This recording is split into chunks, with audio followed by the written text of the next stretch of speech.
One of the questions we've been asked is, what does it mean for the church to have a preferential option for the poor? This is a really interesting one because it comes to us through brothers and sisters in the Southern Hemisphere who first brought this to the attention of the wider church.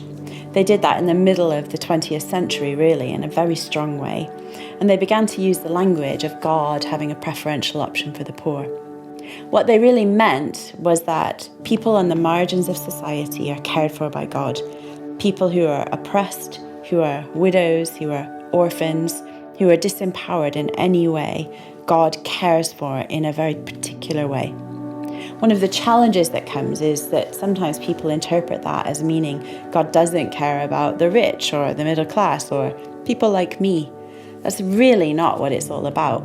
What it is about saying that in whatever you do, you must be attentive to the needs of the poorest in your community. And so the vulnerable people around you are ones that God deeply cares for. The reason they've come to that conclusion is through reading very closely Scripture. And as they read Scripture, they kept saying, what does this say to the poorest? And they discovered that over and over again, from Genesis through to Revelation, God seems to have an eye to those others would discard.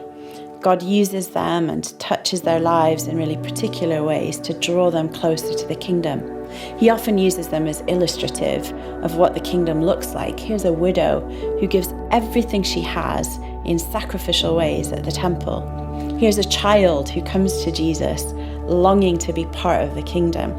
Here's a ragtag group of disciples, not all of whom are socially acceptable, and yet they belong.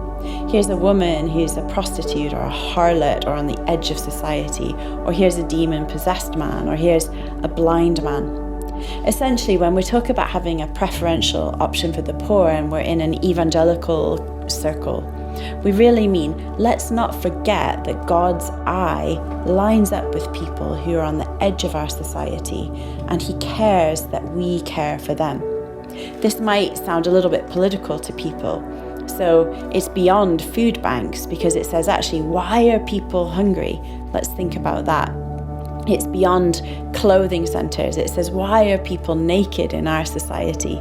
It's beyond feeding programs. It says, why are children not getting breakfast here? And it begins to ask probing questions, saying the church really has a responsibility both to care for, to enact, and to challenge structures that would oppress people mightily. So preferential option for the poor can be read about in loads of different ways. You can read some books that are written about it, and you can engage in its practices. But it starts with the Bible, and it always says, what does God have in store for the poorest around you?